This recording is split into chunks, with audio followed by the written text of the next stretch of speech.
காலையிலே இவ்வளோ பரபரப்பாக குக் பண்ணிவிட்டு நாங்கள் ஃப்ரெண்ட்ஸ் வீட்டுக்கு கிளம்பிட்டோம். ஏன்னா இன்றைக்கி பாட்லாக் தான் அரேஞ்ச் பண்ணியிருந்தோம். எல்லோரும் நிறையா வெரைட்டி எடுத்துகிட்டு வந்திருந்தாங்க. நான் இன்றைக்கி காரம் பொடி சிக்கன் தான் பண்ணி எடுத்துகிட்டு போயிருந்தேன். ரெசிபி பார்த்துடலாமா? சிக்கனை வாஷ் பண்ணிவிட்டு இஞ்சி பூண்டு பேஸ்ட்டு, தனி மிளகாய் தூள், தனியாத்தூள், அப்புறம் இந்த கார்ன்ஃப்ளவர் இருக்குது இல்லையா, அதுதான் வந்து ஒரு 3 டேபிள் ஸ்பூன் அளவுக்கு போட்டுட்டேன். எலுமிச்சப்பழம் வந்து ஒரு எலுமிச்சப்பழம் ஃபுல்லாக பிழிஞ்சு விட்டுக்கோங்க.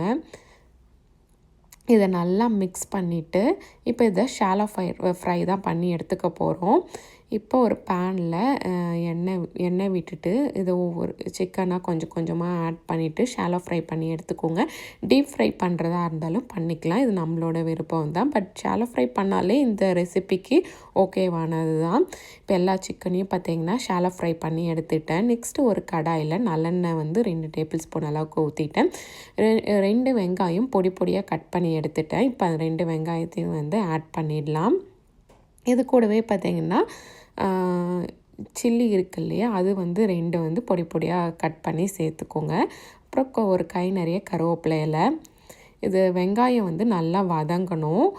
ஒரு லைட்டாக வந்து ஒரு கண்ணாடி பதம் வரும் இல்லையா, அந்த டைம் பார்த்திங்கன்னா இஞ்சி பூண்டு பேஸ்ட்டு 1 டீஸ்பூன் அளவுக்கு சேர்த்துக்கோங்க.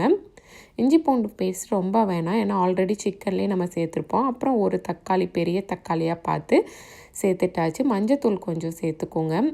அப்புறம் தக்காளி நல்லா வெந்ததுக்கப்புறமா தனி மிளகாய்த்தூள், மல்லித்தூள், சீரகத்தூள் அதெல்லாம் சேர்த்துட்டு நல்லா வந்து இதை நல்லா கிண்டி விட்டுக்கோங்க.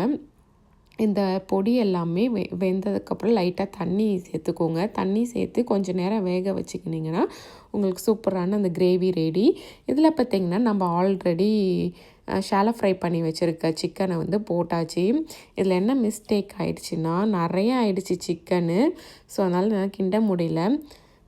ஓரளவுக்கு எல்லாத்தையும் ஸ்ப்ரெட் பண்ணி விட்டோடனே நம்ம இட்லி பொடி இருக்கு இல்லையா வீட்டில், அந்த இட்லி பொடி தான் நான் சேர்த்துக்கிறேன். இட்லி பொடி சேர்த்து நல்லா மிக்ஸ் பண்ணி விட்டுக்கோங்க. இதில் பார்த்திங்கன்னா ஒரு 2 டேபிள் ஸ்பூன் அளவுக்கு கீ சேர்த்துக்கோங்க. லாஸ்ட்டாக கொரியாண்டர் லீஃப் ஆட் பண்ணி நல்லா வந்து அந்த அரோமா இறங்குற வரைக்கும் நல்லா வந்து கிண்டிகிட்டே இருங்க. சூப்பரான காரம் பொடி சிக்கன் ரெடி. இந்த ரெசிபியை நீங்களும் ட்ரை பண்ணி பார்த்துட்டு எப்படி இருக்குன்னு கமெண்ட்டில் சொல்லுங்கள். இந்த வீடியோ பிடிச்சிருந்தா தம்ஸ் அப் கொடுத்துருங்க. இது போன்ற வீடியோஸ் திறந்து பார்க்கணுன்னா நம்ம சேனலுக்கு சப்ஸ்கிரைப் பண்ணிடுங்க. தேங்க்ஸ் ஃபார் வாட்சிங்.